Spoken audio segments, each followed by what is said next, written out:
Hey, this is Jeff Haynes, editor on the IGN PlayStation team, and this is the video review for Mortal Kombat Armageddon. All things must come to an end, and for 15 years the Mortal Kombat franchise has been staving off the apocalypse. But now, at the end of the current generation cycle, Midway has decided to end the entire franchise on these systems with Mortal Kombat Armageddon. One of the modes that returns in Armageddon is Conquest Mode, which has actually been redone in the style of Shaolin monks.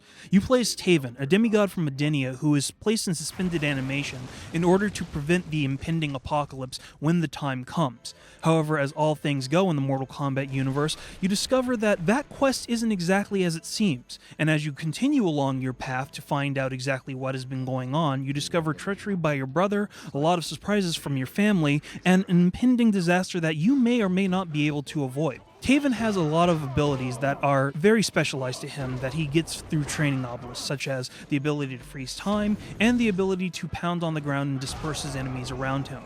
Throwing enemies away is one of the key points, as well as fighting a lot of the familiar faces that you find from the Mortal Kombat series. However, because this is Conquest Mode, you're not actually going to be able to perform the standard fatalities that you find in the standard Mortal Kombat fight scene, and you're also going to find a lot of them supposedly trying to return for a secondary appearance and never ever cropping up again, which is a little bit of a disappointment. On the other hand, there are a lot of the other features that you may have seen in other Mortal Kombat console games. For instance, diversions wind up returning as well in the form of Motor Combat, a kart racer set in the Mortal Kombat universe. This kart racer has 5 tracks and 10 of your favorite characters ranging from Boraicho and Johnny Cage to Sub-Zero and Scorpion. While it's an interesting diversion and it's one of those things that you'll wind up playing with every now and then, you'll probably go through each one of the 5 levels once or twice, and most likely never returning to it ever again. The crypt winds up returning as well, and while it's a smaller version of the crypt that you've seen in previous Mortal Kombat console games, it does have a lot of Mortal Kombat Armageddon specific information, such as sketches, Mortal Kombat movies and bloopers, and even songs from the various stages themselves. Speaking of the game, Combat Mode returns and it's bigger and better than ever. There are easily 58 out of 62 characters that are initially available to you, which can sometimes be a little bit overwhelming at first glance. But once you get into it, you actually understand exactly how it's framed. Most of the men are up at the top, the ladies are following them, and then the boss or monster characters take up space at the bottom. If you're a veteran of Deception or Deadly Alliance, you'll notice a couple of changes that have been placed into Armageddon itself. For instance, one new feature is the ability to parry an incoming attack. By holding back and hitting the block button at the same time, you can essentially spin your opponent around, giving you a free opportunity to perform a combo, a throw, or possibly juggle them up in the air. Juggling them in the air is very, very key in Armageddon this time around because air combat, which really hasn't been part of the series since Mortal Kombat 2, makes a very significant return in this game. While you can't complete an entire round in midair, you can keep your opponent off the ground for a significant portion of time, thereby removing any potential advantage that they might happen to have. Now, breakers do return as well, and you'll notice that the supposed opportunity meter that was found in Deception has thankfully been removed because, frankly, it was pretty much useless.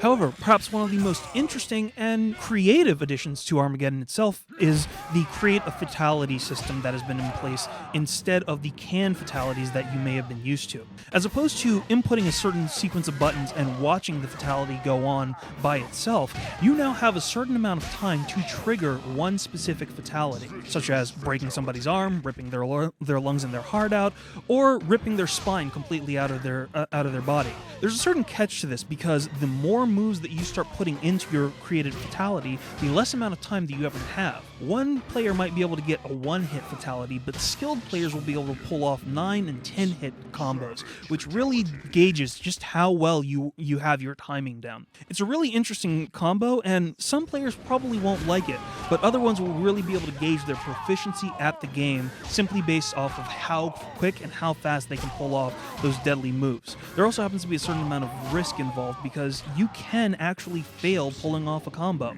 However, there is one major caveat to the game itself, which happens to be that at the end of fighting 8 characters, including Blaze, the final boss at the end of the game, you may find that some of the endings happen to be a little bit of a letdown. For something that's supposed to be the culmination of the entire 15-year franchise of Mortal Kombat, with just about every single character of the canon itself included in the game, you'll discover that, waiting 15 to 45 seconds while your character does a kata and you're being told what happens at the end of the game is somewhat disappointing. Maybe seeing an actual cutscene or some kind of an image that shows who lived and who died will be a little bit better. However, if the way that it's framed doesn't exactly work for you, you can use the extensive, and I do mean extensive, creative fighter mode that is present in Armageddon itself. Players will discover that there is a wealth of options, and you are simply limited only by your imagination as to who you wind up creating.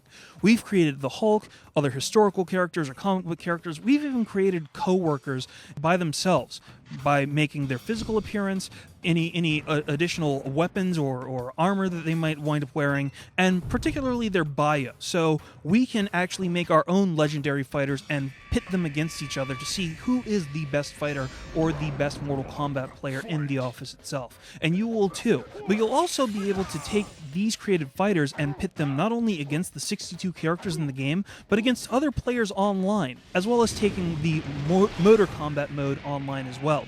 It's stable, it's robust, and it's a lot of fun. All in all, even though this might not be the definitive culmination of the Mortal Kombat franchise because it doesn't have all the characters, some of the endings may be a little suspect, and some of the other elements might not exactly have what you're looking for, the robust creative fighter character system and the ability to take your created fighters online makes this an excellent title for fans. We gave it an 8.5 because it is a great title for any Mortal Kombat fan looking for a solid game itself. Looking for more details? Take a look at the review on the website.